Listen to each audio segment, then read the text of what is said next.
Hello guys, welcome to V2 Techies. இந்த வீடியோவில் நம்ம என்ன பார்க்க போகிறோம் அப்படின்னா சி ப்ரோக்ராமிங்கோட இன்ட்ரடக்ஷனும் இன்ஸ்டாலேஷனும் தான் பார்க்க போகிறோம். ஸோ வாங்க வீடியோக்குள்ளே போகலாம்.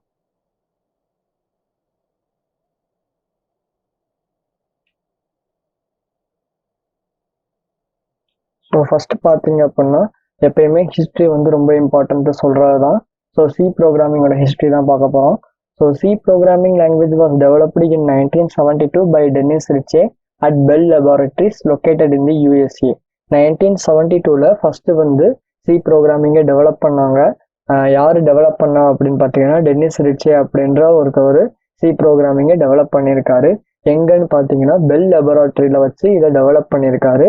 அது எங்கே இருக்குன்னு பார்த்தீங்கன்னா யூஎஸ்ஏல இருக்கு. ஓகேவா? ஸோ அதுக்கப்புறம் தான் ரொம்ப ரொம்ப இம்பார்ட்டண்ட்டானது why C is called as C. So இது ஒன்றும் ரொம்பலாம் இல்லை. எதுக்காண்டி சியை வந்து சி அப்படின்னு பேர் வச்சாங்க அப்படின்றதான் கொஸ்டின்.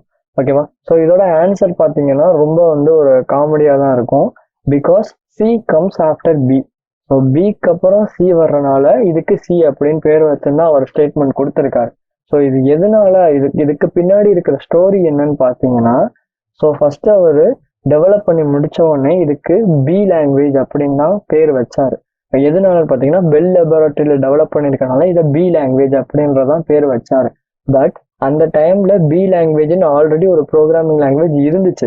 ஸோ அதனால வந்து அந்த நேமை வைக்கக்கூடாது. ஸோ அதை வைக்கவே கூடாது. ஆக்சுவலி ஆல்ரெடி ஒரு நேம் இருக்கு, அதே நேமை நம்ம வைக்கக்கூடாது.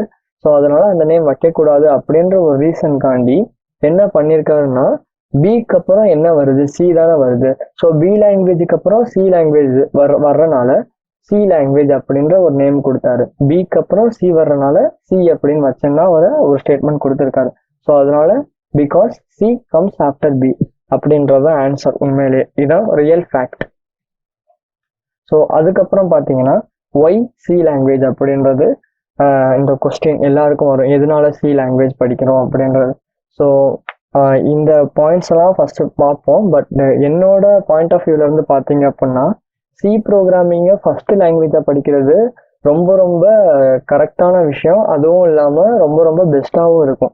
எதனாலன்னு பார்த்தீங்கன்னா நீங்கள் இப்போ சி ப்ரோக்ராமிங் படிக்கிறீங்க அப்படின்னா சின்டாக்ஸ் வைஸாகவும் நீங்கள் வந்து நாலேஜபிளாக ஆகலாம். அதே மாதிரி கான்செப்ட் வைஸாகவும் நீங்கள் வந்து நாலேஜபிளாக ஆகலாம். இதே நீங்கள் இப்போ பைத்தான் எடுக்கிறீங்க ஃபர்ஸ்ட் ப்ரோக்ராமிங் லாங்குவேஜா அப்படின்றப்ப பைத்தானில் எல்லா கமாண்ட்ஸுமே வந்து நார்மல் இங்கிலீஷ் மாதிரி தான் இருக்கும். ஓகேவா? அப்படின்றப்ப நம்ம சின்டாக்ஸ் வைஸ் அதே மாதிரி அதில் நிறையா சின்டாக்ஸும் இருக்காது. ஸோ சின்டாக்ஸ் வைஸ் நம்ம வந்து பைத்தானில் நிறையா கற்றுக்க முடியாது. ஆனால் சி ப்ரோக்ராமிங்கை பொறுத்தவரை சின்டாக்ஸ் வைஸும் கற்றுக்கலாம், கான்செப்ட் வைஸும் கற்றுக்கலாம். அதே மாதிரி இப்போ நீங்கள் ஃபர்ஸ்ட் ப்ரோக்ராமிங் லாங்குவேஜா பெரிய பெரிய ட்ராபேக் இருக்குது பைத்தான் எடுத்து படித்தோம் அப்படின்னா. என்னன்னு பார்த்தீங்கன்னா நீங்கள் பைத்தானை கம்ப்ளீட்டாக படித்து முடிச்சுட்டு இப்போ சிக்கோ இல்லை ஜாவாக்கோ வரீங்க அப்படின்றப்ப நீங்கள் சின்டாக்ஸ் வைஸ் ரொம்ப கஷ்டப்படுவீங்க. ஏன்னா அதில் சின்டாக்ஸ் ரொம்ப கம்மியாக இருக்கும், கோடிங்ஸும் எழுதுறதுக்கு ரொம்ப கம்மியாக தான் இருக்கும். லெஸ் நம்பர் ஆஃப் லைன்ஸில் தான் கோடிங்ஸ் எழுதுகிற மாதிரி இருக்கும் பைத்தானில். பட் ஆனால் சிலையோ ஜாவாலையோ சில கூட கொஞ்சம் பரவாயில்ல, பட் ஜாவாலலாம் ரொம்ப அதிக லைன்ஸ் ஆஃப் கோடிங்ஸ் எழுதுகிற மாதிரி இருக்கும் ஒரு சின்ன ப்ரோக்ராமுக்கே. சின்டாக்ஸும் கொஞ்சம் கஷ்டமாக இருக்கும். அப்படின்றப்ப நீங்கள் வந்து ரொம்ப கஷ்டமாக ஃபீல் பண்ணுவீங்க பைத்தானை ஃபஸ்ட்டு ப்ரோக்ராமிங்காக படிச்சுட்டு வந்தீங்க அப்படின்னா.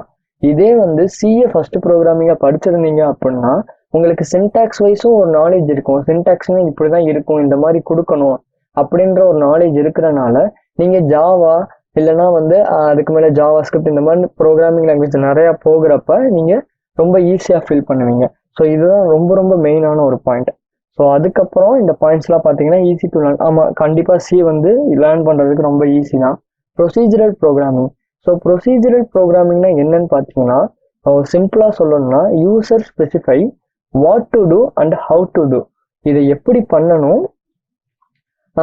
அதுக்கப்புறம் இதை எப்படி சொல்லலாம் அப்படின்னா what to do and how to do அப்படின்னா ஸோ இதை என்ன பண்ணணும் அதை எப்படி பண்ணணும் அப்படின்ற ஒரு ஆர்டர், ஒரு செட் ஆஃப் ஆர்டர்ஸ் வச்சுருக்கோம். ஸோ அந்த ஆர்டரை ஃபாலோ பண்ணி இல்லைன்னா அந்த ப்ரொசீஜரை ஃபாலோ பண்ணி நம்ம ப்ரோக்ராம் எழுதுகிற மாதிரி இருக்கும். அப்படி எழுதுறதுனால அதை ப்ரொசீஜரல் ப்ரோக்ராமிங் அப்படின்னு சொல்கிறோம். ஸோ அதுக்கப்புறம் நான் சொன்ன point basics for all programming language. எல்லா ப்ரோக்ராமிங் லாங்குவேஜுக்கும் இது பேசிக்காக இருக்குது. அதே மாதிரி இதுதான் ரொம்ப முக்கியமான point, important for GATE syllabus. So நீங்கள் கேட்டில் வந்து கொஸ்டின்ஸ் பார்த்தீங்க அப்படின்னா சிஏ பேஸ் பண்ணி நிறைய கொஸ்டின்ஸ் வரும். ஸோ எதனால சி சப்ஜெக்ட்டுக்கு வந்து ரொம்ப இம்பார்ட்டன்ஸ் கொடுப்பாங்க.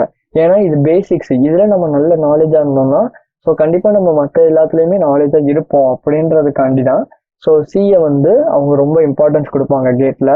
அதே மாதிரி சியில் டேட்டா ஸ்ட்ரக்சர்ஸ், அட்வான்ஸ் கான்செப்ட்லாம் நிறையா கேட்டில் வந்து கொஸ்டின்ஸாக வரும்.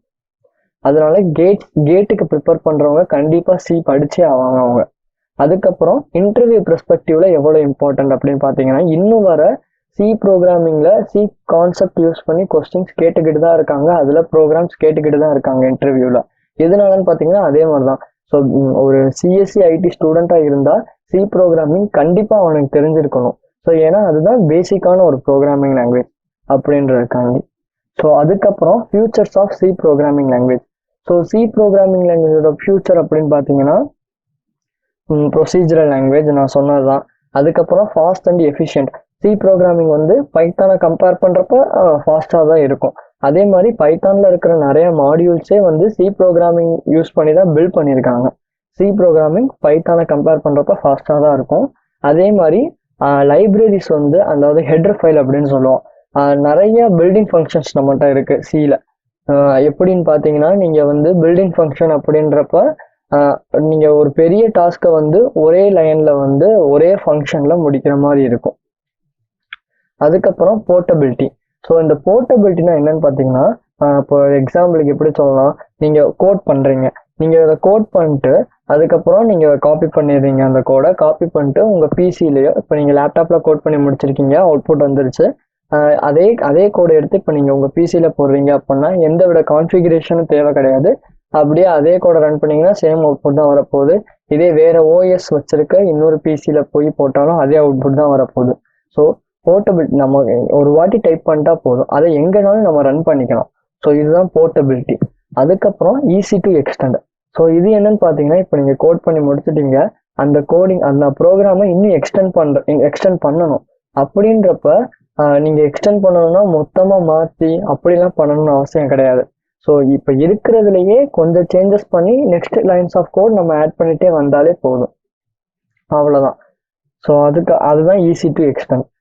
அதுக்கப்புறம் சிலபஸ் ஃபார் திஸ் பிளேலிஸ்ட். அதாவது இப்போ நான் தொடர்ந்து பிளேலிஸ்ட் போட போகிறேன், இது சி ப்ரோக்ராமிங் பிளேலிஸ்ட்டு, அதில் இதுதான் ஃபஸ்ட்டு வீடியோ, ஓகேவா? ஸோ இதில் இப்போ variables, operator, conditional and loops, function, recursion, pointers and array, structure and union, இப்படின்னு இவ்வளோதான் சொல்லியிருக்கேன். இவ்வளோதானே இருக்குது அப்படின்னு நினச்சிட வேணாம். இது எல்லாமே மெயின் டாபிக்ஸ். இதுக்குள்ளே நிறைய சப் டாபிக்ஸ் இருக்குது, இதுக்குள்ளே நிறைய கான்செப்ட்ஸ் இருக்குது. ஸோ நம்ம எல்லாத்தையுமே வந்து பார்க்க போகிறோம்.